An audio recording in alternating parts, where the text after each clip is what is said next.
Dear aspiring academics, welcome to the Academic Diaries, where we will talk about the different journeys people in different levels of academia take to become fully fledged professionals in their fields. My name is Itzel. I'm a third-year physics PhD student at the University of Virginia. As a beginner academic, I am curious about the paths people take to grow their careers. I hope that by asking questions to interesting people, we can learn more about all the options that we are, for now, blind to. So sit down, or walk, or wash your dishes, or maybe procrastinate that thesis you may be writing, and enjoy the chat. Today, we will talk to Dr. Despina Louca. She is a professor at the University of Virginia and the chair of the physics department.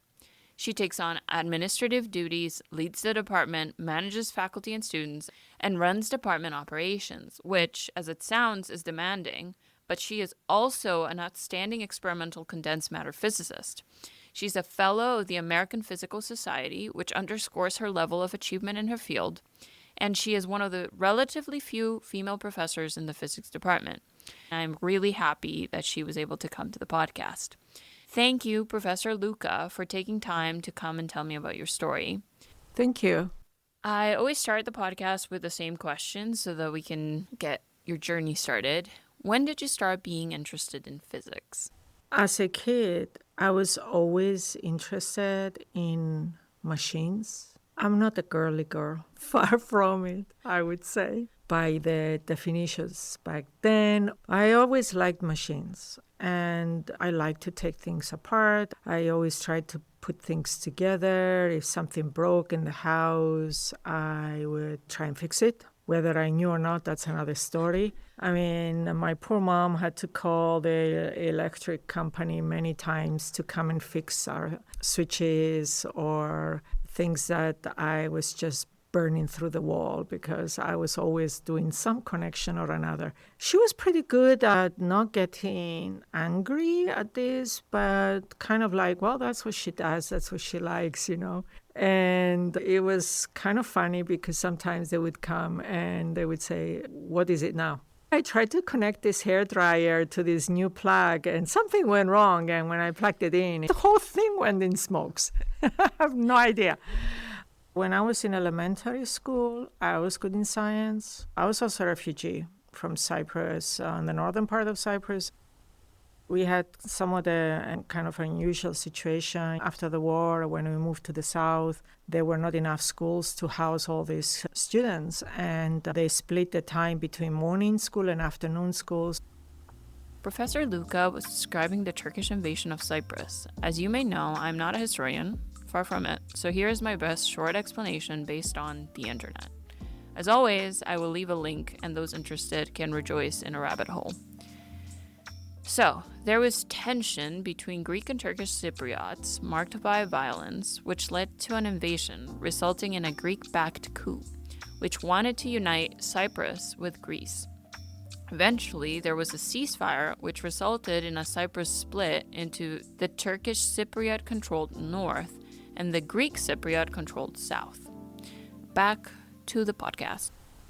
A lot of times I had afternoon school, which is very difficult. You know, afternoon, most people go home and relax. Instead, we start school because of this. One of my teachers told my dad, she's very good. I think you should consider sending her to a private school. Money was a big issue because we were dirt poor. I applied. I had to take an entrance exam to this one high school in my home. And I got in. And I enjoyed physics. I enjoyed math. I enjoyed sciences. But then when I started taking harder physics courses, they were physics suddenly turned very difficult. I remember being very concerned, like, well, what should I do? I really like this. I got some help. My dad helped me find this one teacher that was teaching at a different school, not in my school. He helped me for about a month. What he taught me was how to read the problem. It wasn't about just plugging numbers and doing whatever. It was about how to read the problem. And I really applied that throughout my entire time taking physics courses. First, you have to understand what the problem is. And then you can write something down. That was like a huge revelation. Suddenly, I thought, I can do physics. Basically, that's how it started. But even back then, I was the only girl in the class in high school. There was not a single other person. And then when I went to college, when I came to America, I had a scholarship and I wanted to go into medical school. And I wanted to do biology. I also loved biology. And I started with genetics in biology and then cell biology. And I thought, oh my God, this is devastating. It's so boring. But being a bio major, I had to take physics as it was required. So I started taking physics and I thought, so much better. But I couldn't give up on the bio. And I ended up double majoring in biology and physics. The college I went to, which was Bryn Mawr, hired these two neurobiologists that were fantastic. And they were husband and wife. I ended up doing a master's thesis with him. He was phenomenal. I have never in my life heard anybody lecture like that. Just amazing, mesmerizing to listen to him present. Every lesson was like a beginning and an end, and he would always go around in a circle and complete that circle in his discussion. And he had in his mind, with no notes or anything, everything timed from beginning to end. I ended up staying and doing a master's with him, even though I finished physics. And they basically let me do whatever I wanted. So I did the master's thesis with him, but I was taking physics courses. And by doing that, it made me realize I really don't want to go into neurobiology. And I took my first course in solid-state physics, and I thought, this is it. I am sold. I had that huge aha moment. I see also being an undergraduate, you take this course and that course and that course, and you wonder, where is that going to help me and where is that going to lead me? And I learned this trick and that trick, and I move on with my tricks, but I don't really see any purpose in all of this. But when I took solid-state physics and I see I can actually apply all this quantum mechanics in something that I can envision, then it was clear. I am an experimentalist and not a theorist. I'm not happy with just solving equations. I want something that I can visualize. And that may push me to apply to programs for PhD that had a strong condensed matter program. I really relate with you saying that you assembled and disassembled things. I had my fair share of electrical situations. One of them was being electrocuted when I was trying to construct a lamp. If you ask my dad, I think he's still traumatized by the event. My mom was also not very happy. But I think she's really happy now that I am the house handy woman. I disassembled so many things that now I know how to fix a lot of them. I also think it's funny you wanted to go to medical school. I also wanted to do the same thing, but I was taken away from that path by a frog dissection in grade 11. I do much better with numbers than I do with frogs. But back to your undergrad, what was your favorite class? All the neurodevelopmental biology stuff that I took with those two people. Bryn Mawr, first of all, is a very small college. I wanted to go to a small college close to a big city. I was coming from Cyprus. I was born in a village. I did not want a big city. Philadelphia being close by was good, but I wasn't living in Philly. I will answer your question, but a funny story. So I was the first in my family to go to college. Live in Cyprus, the whole family, like 100 cousins and uncles and aunts came to say goodbye. And I arrived in Philadelphia at the international terminal, which looked like a garage for buses. I'm like, so backwards. I expected it to be world class. No, to be honest. So I come out of the airport and I'm like, okay, I have to take a taxi. And nobody knew where Bryn Mawr was, even though it was on the main line, 20 minutes away from the airport. Eventually, I found somebody where I gave him the directions to just drive me. And I'm driving, and he happens to drive me through West Philadelphia. Oh my God, that was the biggest shock in my life. You think America with all the movies, and everybody's happy and smiley and California style, and then you're driving through West Philly, and there's trash in the streets, broken glasses, and the windows taped. But this is like 1974 in Cyprus. This is weird. And then you step out of that. It's really like you are in a time capsule. And you go through this really run down, and then you come into paradise on the other end. It's like these Narnia Chronicles where you go through the door and you're like, now I came to this paradise where it has no resemblance whatsoever. First of all, I thought, thank goodness I did not go into any school in Philly, because I don't know if I would have survived, to be honest. But at Bryn Mawr, when I started with a bio major, and I took physics also my first year, my physics teacher at that time asked me to consider majoring in physics. And I was like, oh, no, physics not for me. I'm going to medical school. That's what I want. And I took genetics first year and cell bio. And I'm like, oh, no, this is not my idea of biology. It's a lot of memorization. I mean, I could do this in high school, but you're in college. Your brain is consumed by a million things. You don't have infinite amount of hours to just sit down and regurgitate the same material just to memorize it. So I was thinking, this is not going to be good. So then I decided, okay, let me just take something that makes me happy. And I took physics because I thought, at least I have something that I enjoy. But then these people came along. They were hired as a husband and wife couple.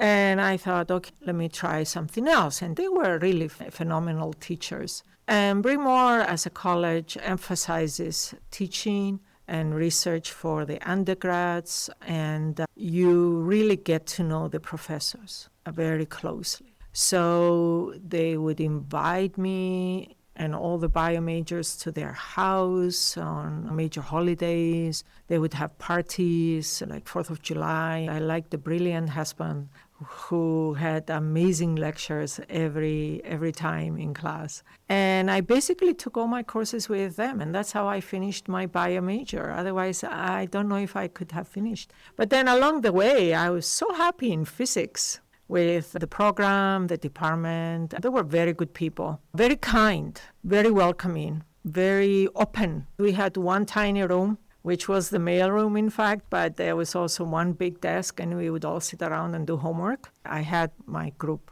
especially being a foreign kid and not having anybody in this country and being so far away. And we are talking pre-cell phone times. I cannot imagine not having a phone. It really gives me a sense of calm to be able to call my mom every day, anytime, and tell her everything I did in the day. Yeah. You felt isolated. And as somebody who, I've traveled abroad before in high school, but never for such an extended period of time, where you knew that you wouldn't be going back home and seeing your family, and the culture shock. I can relate. My first few months here were strange. I felt unsafe in a way because when I had my family, it was like I had an impermeable suit. I always knew somebody had my back. But here, there was no one for the first time that could save me when I was in trouble. And obviously that has changed because I made friends and they're lovely people, but it was very scary at the beginning. I live close to the sea in Cyprus, and to this day, that's something I miss because I like the sea. I like to look at it. I would wake up and just go outside and I'll be looking at the sea. And now you don't see anything. You see trees and trees and trees and trees and more trees, which is fantastic. I wasn't even born somewhere with the sea. I'm from Bolivia. I had never seen the sea until I was 19.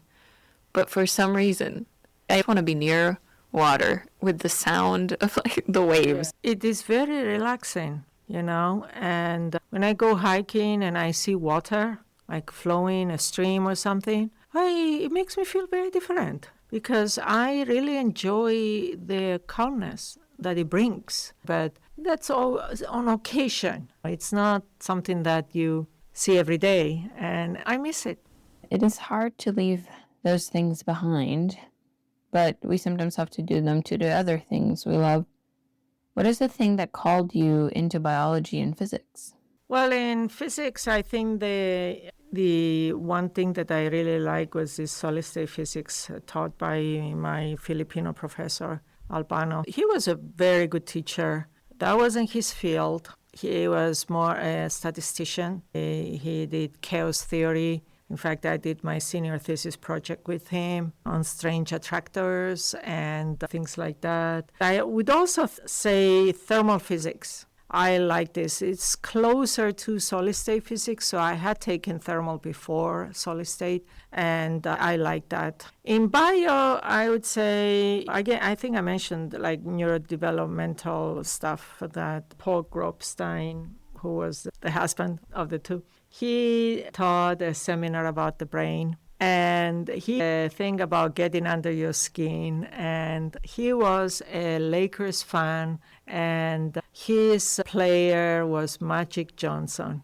Nobody could be as good as Magic Johnson. And he was convinced that Magic Johnson had a different brain than anybody when it came to basketball. And he would make some comments and get everybody irate about, well, a woman brain could never do that, and da-da-da. And I think he was probably more doing it to provoke people, but we had the best time just arguing with him about something. And he was always very calm. And that was back in the days that smoking was okay. And he had a pipe, and he would be sitting with his pipe. If you can imagine, I don't know, Darwin.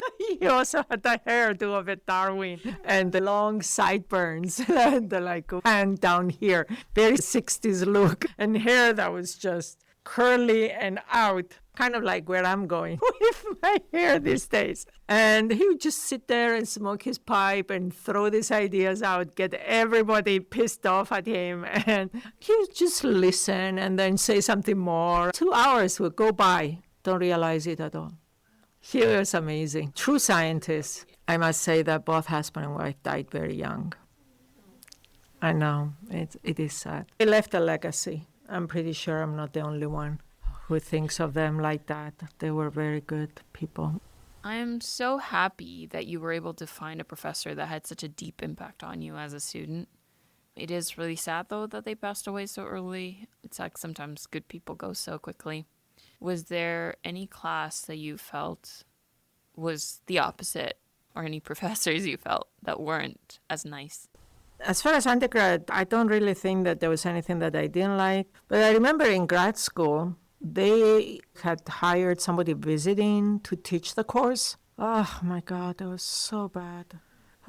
Going through Jackson was so bad. Did you go into Yahweh's talk yesterday, the colloquium? When he was talking, he mentioned Gordon coefficients, and I'm like, oh my God, that was ENM too. I had this deja vu of sitting in that class going off about, what is this woman teaching? What is she saying? Makes no sense. I remember when the students got together and went to the chair of the department to complain about the teacher. It was like homework after homework after homework. Every other day, homework. Nobody was able to catch up, and nobody was able to follow what was going on in the lecture. I was like struggling, but I'm going to do it. Endless hours at night, solve these damn problems and keep going and keep going. So the word went to her that there was a problem, there was an issue. And then she asked in class, and she looks at me and she asks me, do you think I'm going too fast? And I'm like, no.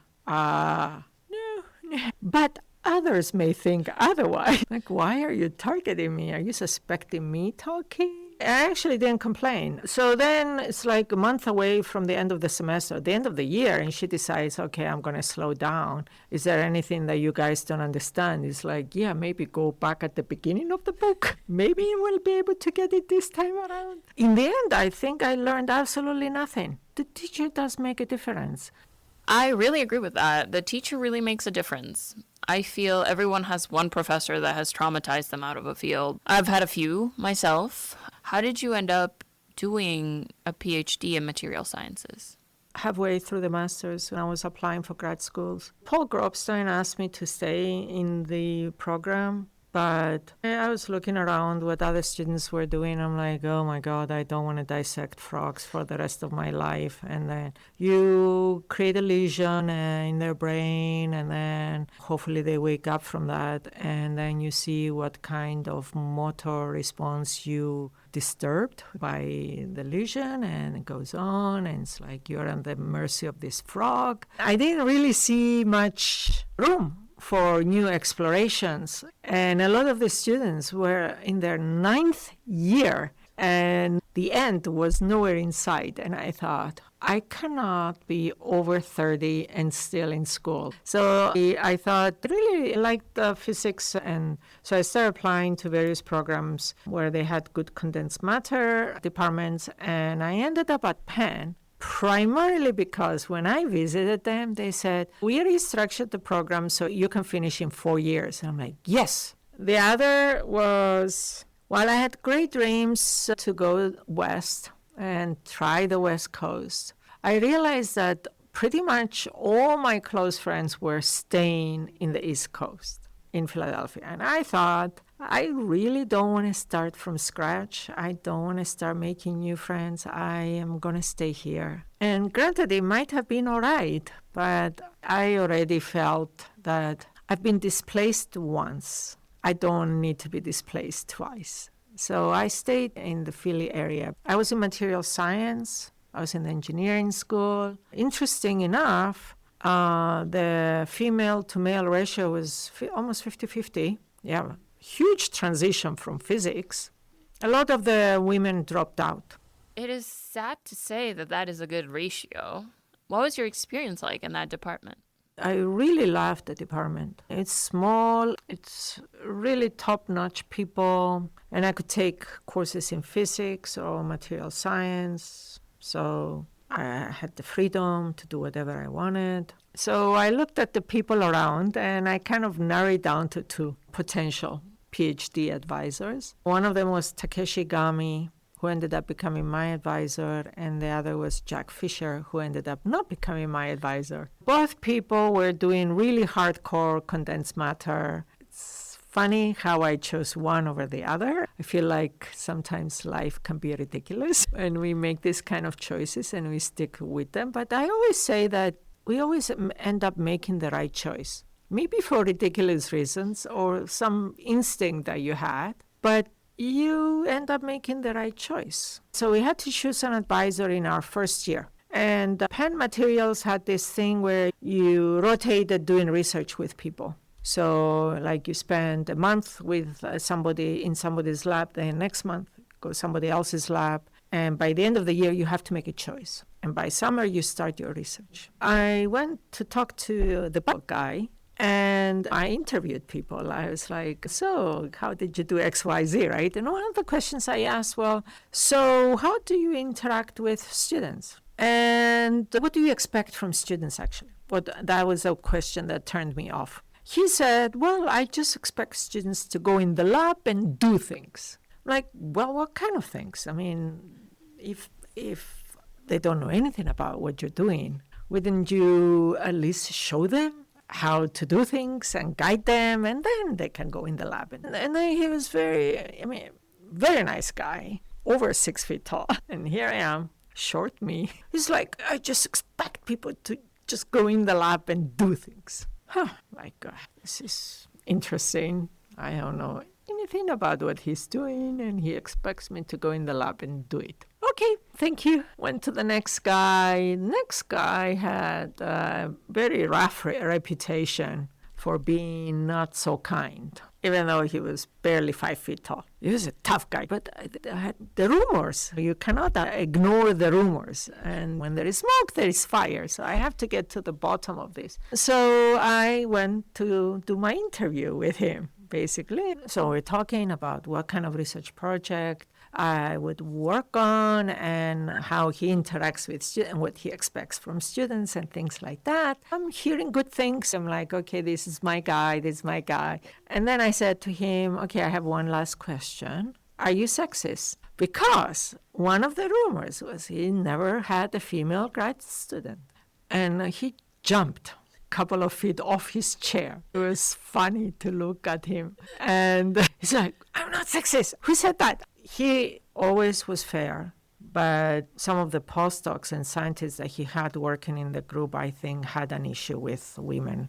So that was not easy dealing with them. I had to get him involved once. Me and another student initially had the worst time with him. But then I started going to these experiments alone, so I didn't need anybody. Maybe not the professor, but then there is maybe a subculture of sexism or racism. And then you have to deal with the subculture because you're at the bottom of this food chain as an incoming grad student. I really admire that you had the guts to say something like that. I don't think most people have the guts to just go and ask a professor something so straightforward. It is sad, though, that the subculture in your department was like that. Unfortunately, that is the subculture in some departments, although I think that has improved over time. Culture really does matter. The last thing I want to deal with is some guy who just doesn't respect what I do because I'm female. And I learned that I don't need that in my life. It is tougher as you move on, because when I went for my postdoc, I went to Los Alamos, worked with a guy named George Kwai. I had a very hard time, because he had the 3 O's for me. I was not obedient. I was obstinate. I forget what the other one. I don't know. It's obnoxious with an O. If I ever presented something to him, he would say, oh, but my previous postdoc would do it this way. I'm like, okay, who the heck is he? So initially I heard this like once and then twice and then third time I just blew up. I'm like, I don't know what your problem is. I'm just going to come out straight and tell you that I do not want to hear this. That didn't go very well because he was very authoritarian. In fact, his family, very rich family, he grew up in Switzerland and he came to the United States as a gift from God. He was associate lab director at the lab, doing research on the side. We clashed all the time. Los Alamos was really any technique I wanted to collaborate with, and I had a blast. But there was this guy in the way, right? One time I was collaborating with some people from the theory group, and they asked me for some data of some boring compound, nickel, that I always measure because it's a good standard for nutrient scattering. And I give them the data because they wanted something to test their algorithms. And they wrote a paper, they put my name on the paper. I didn't have anything to do with the algorithms that they were doing. I just gave that data set. But they didn't put his name on the paper. And that's when all hell broke loose. He wanted to fire me. And I didn't even know. He's the scheming type. He's digging your grave, but he's not saying anything, pretending that everything is good. And I get a call from my PhD advisor telling me there is a storm coming. You should just go home today. I was like, what's going on? I am pathetically clueless because I have no idea. He tells me the story that George is really pissed off at you. So I went to the group leader and I said, can I at least stay and finish my contract? He basically said, don't worry about it. We have the money. That was the end of our relationship because after that he couldn't even stomach to talk to me because I was just so disobedient. Lots of egos in physics. That is so unfortunate. I am so sorry that happened to you. He sounds like a nightmare. I really don't understand why people are like that. I had a professor in undergrad who'd constantly interrupt me. I could not get 2 words in without him immediately interjecting and saying, you have to say these specific words, otherwise this doesn't make sense. I was learning the material, so I couldn't get it perfect on the first try. It kept frustrating me that he wouldn't let me show him that I did understand stuff. I just used different words, and as a person who doesn't speak English as their first language, it's really annoying when you don't say it the way that the English speaker would say it. You say it in the weird translated way, and he would cut me off and he wouldn't let me go on. One day, I slept a little not well, and I skipped lunch that day, so I was very hungry. And I just couldn't take it anymore. So I told him if he let me finish my sentence, maybe he could see that I knew what I was talking about. From that point on, he was very careful about cutting me off. However, I am sure the man did not like me very much. Oh, I'm so glad you raised your voice and said something. Otherwise, he would not learn. Keep doing this forever. If you collaborate with others and allow them to have them explain to you what you don't know and you do the same, then I think you can get far. And a lot of times, even with my advisor, I think he realized that if it was just him telling me what's right and never listening to my opinion, we wouldn't go far. In fact, he told me that he learned to listen. It's very difficult for somebody who is very clever and knows all the answers to listen. You have to learn to listen. And granted, I cannot stand bullshit. So it's good to be focused in what one says. I find that more useful. Sometimes people just say word salad. Just, word. You must be smart because you're saying so much. But then when I finally listened to them, I was like, I don't think you know what you're talking about. There's some people that are very good at that, just sputtering words. As an undergrad, it's so hard to realize that someone sputtering at you does not mean that they're more intelligent than you. In undergrad, you don't have all the knowledge, like you haven't read as many things and you don't know as much about all the material. So someone comes at you and they start speaking big words, you're like, oh, maybe they're smarter than me. And it's easy to let yourself be flattened by them. I felt that a couple times. People would come and just completely flatten me and be like, you're not saying this specific word. And I was like, maybe I'm stupid for not communicating this in a way that nobody else understands. Apparently that's what makes you smarter than everybody else. And I think that is why a lot of people leave physics. It's all these people that think that I have to put you down in order to put myself up. I think that a lot of people forget we are all learning the material. We're all not experts in physics. I think nobody is as good as they think they are. There's always something to learn. And knowing that and putting your ego aside and teaching someone something is more important than being the smartest person in the room. You have to accept when you make a mistake, when you don't know something, and be willing to learn. Otherwise, you will not learn. And if you fail, it's actually a good thing. You learn to fight back and build up. This is something I tell my kids, that zooming through high school doesn't necessarily mean a good thing. You need to learn what failure is and how to come back up, because life is actually not that easy. And if you want to do anything meaningful, there are going to be failures along the way, and there are going to be some successes, and you have to take your successes and accept your failures as well and move forward. And I remember when I first came here and I tried to write a grant, I felt like a failure. I could not get any funding the first year. First of all, I didn't even know what a grant is. I was told that you have to write this thing, and I went to the NSF website and I got the guidelines, and I thought, man, I have no idea how to write this. I felt like a failure. I thought that I don't know what it takes to make it work. And I realized that it's sort of like squeezing your brain as if you're doing another PhD to write a proposal. You have to be super focused and make it work. I had one rejection, another rejection, and it's like, do I just pack up and go now? This is it.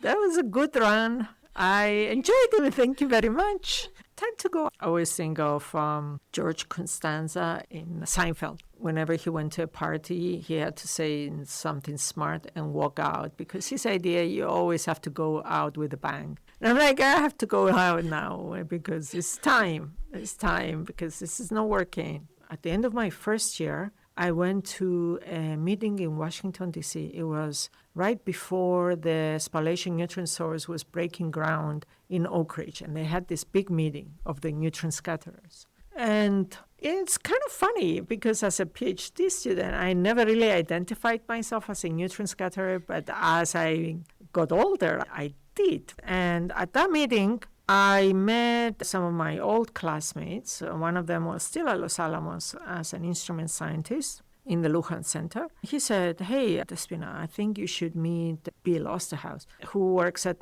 BS, Basic Energy Sciences. He funds neutron and X-ray proposals, and you should meet him." So here's another guardian angel. He introduces me to Bill Osterhaus, 7 feet tall. So I'm looking at him like that, like my neck. And I tell him, I have this project, blah, blah, blah, blah. He said, okay, we are interested in this. So how about next time you go to NIST for an experiment, you visit us in Germantown?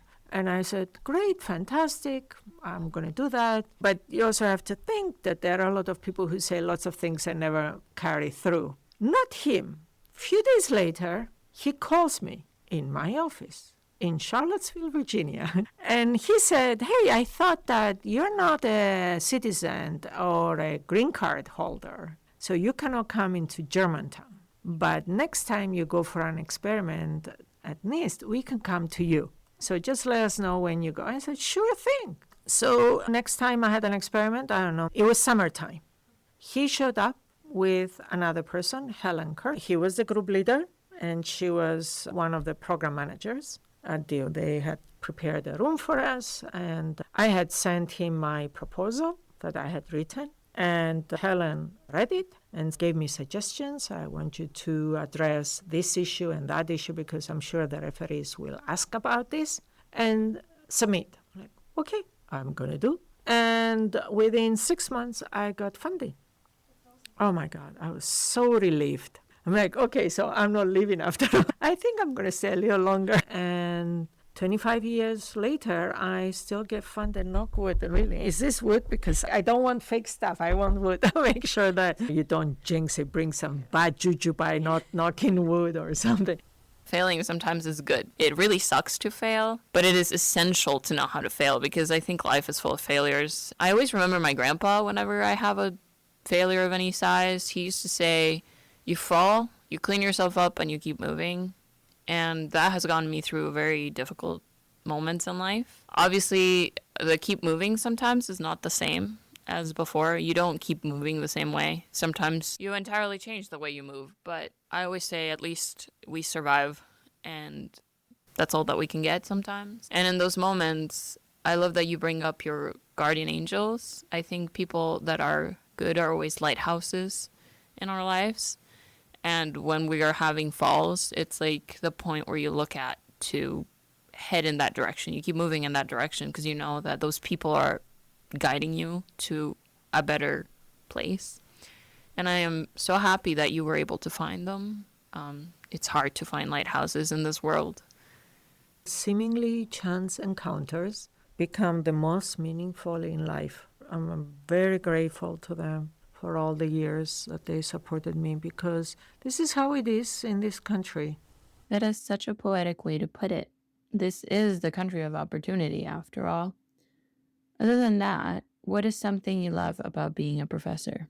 I think it's going to sound cheesy. I think it is the students. I enjoy working with other people, and I enjoy working with my students or postdocs because we have a common interest. I take on a graduate student. The one thing I evaluate is whether I can work with this person. That's very crucial. I always want the student to make their best effort. If it was just doing my work, I would have, stayed at the national lab. It's a lot easier to not have to deal with students and problems and whatever. Balancing the different aspects of the job is not easy. And also balancing a family is not easy. Balancing a job and a family and being a woman and a mother and all the expectations that everybody has, not easy. My hair went gray about my 3rd year here, and it never recovered. It sounds really difficult to be a parent and also have this huge academic responsibility. I'm sorry that you had to go through that period of difficulty. I remember when my daughter was born, her father wasn't here. Anywhere I went for experiment, I have to take her. First thing I need to do is find daycare. Not every place has a daycare. Argonne National Lab does. Very thankful to them. NIST doesn't always complain to the director, like, seriously, how can I come and do experiment? Oak Ridge doesn't, but they would find somebody local. Always, very hard. Go to a conference, same thing. And then you think, oh man, dealing with one kid is enough. 2 kids, very difficult. Take them to every conference for experiments. And then, because when they got teenagers and started expressing their own opinion, I would tell them, I look around, I don't see any of my colleagues taking their kids everywhere. They have a wife who is home and takes care of them. I remember one meeting, a lady to come to the hotel and pick them up and go do stuff. I'm getting ready to give my talk, and my daughter calls me, my eldest kid calls me and says, Mom, what was her name? She threw a shoe at the second kid. And I can hear her screaming in the background, but I can't go. I'm about to give a talk. Well, the second kid doesn't want to go out, wants to stay in the hotel. Put the second kid on the phone. I said, listen, you need to go out. You need to do what she tells you until I come. I'll be done at this hour. I'll meet you back at the hotel. Just go and don't say anything. And for that, you'll get the biggest donut you ever wanted. I have to bribe. Yeah. These are the things that you're like, is anybody else dealing with this thing like that? But I like the traveling. I like going for experiments. I like going to conferences. But it's a sacrifice. It really is a sacrifice. I think all the professors that came to this podcast so far have thanked their wives. And I always like to thank those people that support their partners' careers by doing childcare. I cannot imagine what it was like to have to take your kids to all these conferences and to not be able to have childcare given to you as part of going to a conference. It is something that really scares me of wanting to continue in this field. I do want to have a family, but I'm so scared that I won't be able to have childcare, or that people will not want to hire a mom because you want to take care of your kids. And now you're a chair of the department, which has so many more things to do. How has that been with having kids as well? So chair being my term starting when the renovation started, that was hard because that added another level of complexity. That was difficult because there were lots of things to juggle around. We are on the other end. We are done. Things that need to be done are outside of my control, so I cannot help. But I enjoy my time being chair now because I can do things that are actually meaningful. I'm glad that being a chair is more meaningful. The construction was so stressful, even for me. I can't imagine what it was like for you. And I really do thank you for all the work that you put into getting the building back to working conditions. Thank you so much for sharing these things about being a chair and what it's like to be in academia. I really appreciate it. You've been very open. And we're coming to the last question of the podcast. And I like to ask for any advice that you would give someone, given all the experiences you've had so far. As you walk through life, you meet different people, and some are good and some are not so good. Don't give up. You need to believe in yourself. You need to take the positive things that good people give you and shut off the negative things that bad people give you. Don't give up easily. It's okay to make course corrections like, okay, I thought I liked this, but I don't like this anymore. That's okay. That's perfectly normal. But if you let somebody tell you, I don't think you're good enough for this, you should avoid that person because they're not having your best interest. Any difficulty that I had in my life, as far back as I can remember, to this day, they were the people that worked with me to help me. Not everybody works in your best interest, and you have to turn off those voices and take the good stuff. Just a bit of a heads up, I have a trigger warning. This section will discuss a sensitive topic of grief. So if you do not want to listen to something like that, please skip to minute 48 43. There was a time when my dad died. It was the end of my sophomore year in college that I didn't know whether I would go back to school. It was very sudden. Nobody expected it. It was just a shock. He was 46. I also wanted to go back to school. And I couldn't ask my mom to help me. She was also devastated.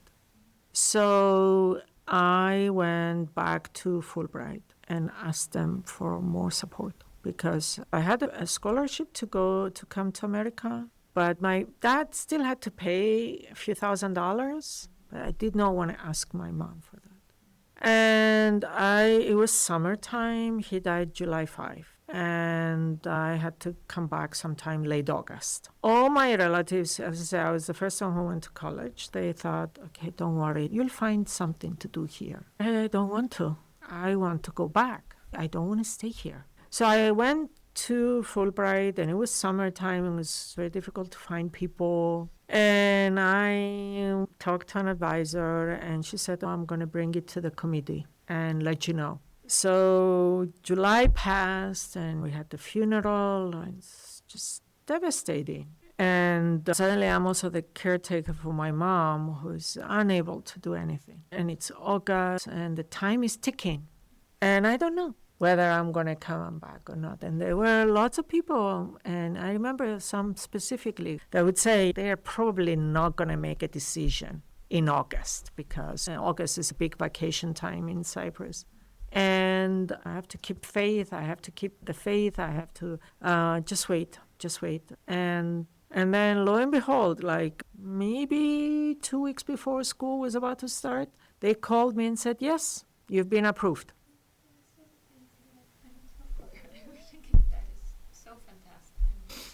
It was hard, and I borrowed money for a ticket, and I came back. So my life could have been completely different, but that's what I say. Don't lose faith, and don't let the bad people, they're not necessarily bad.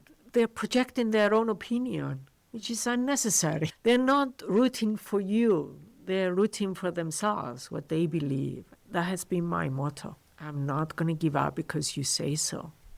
Or I'm not going to quit because you don't think I can handle raising my kids and doing this. I know it's hard, but, it's a sacrifice I'm willing to make. And, don't give up. And if anybody says otherwise, they are fool. I still enjoy what I'm doing. Recently, my friends in Cyprus were upset with me that I said I don't think I'm retiring anytime soon. And they said, why not? And I said, honestly, I like what I'm doing. And as long as I'm happy with what I'm doing, I'm just going to keep on doing it. And with that, thank you. It's all. I appreciate the opportunity. I'm sorry I got emotional, because there are some things inside of me that are still raw when I think about it. But this is life. And yes, I think something like that is, I don't know. I have experienced loss as well, and it's something that I think never go away. I don't think it ever changes. And when people say like, oh, but it's been years, because it's never going to go away. But you learn from it. You carry it with you, and it's sometimes what picks you up, even if it's like a sad thing. You're like, well, I got through that. If I got through that, I could go through other things. There are many life-changing events that happen in one's life. You learn to move on. And does that mean it goes away? No, it's still there. Someone once told me that grief is proportional to the love that you felt for that person. And what always helps me feel a little bit less terrible is that I'm so happy to have loved so profoundly that the grief I've felt is so immense, and that you're able to miss them for so long after they're gone. Thank you so much for being so candid, sharing so much of you. I really appreciate the vulnerability. It's not easy to be vulnerable like this. And I hope that people relate to this difficulty, and that they get some strength to know that you can do it. And there's difficult times, but there's always people rooting for you. And in spirit, we are rooting for you too. And thank you, Professor Louca. I infinitely thank you. This concludes the the wonderful podcast with Professor Despina Louca. If you're feeling in your feelings right now, so am I. This was a podcast that resonated with me in so many levels. I really related with her desire to tinker and how she ended up in the degree, and to the pain that she felt and the difficulties that she went through. I feel so much respect for her as a professor and a mother and a professional, and I think it's impressive that she wore so many hats and she's still kicking butt. If you want to know more about Professor Louca, please go to the links on the description below, and see you next time. And she said this was her favorite interview, but she's not going to add this. I hurt people's feelings. Wow, we took 2 hours. Into the Turkish Cypriot. The Turkish Cypriot. Someone once told me, Griff,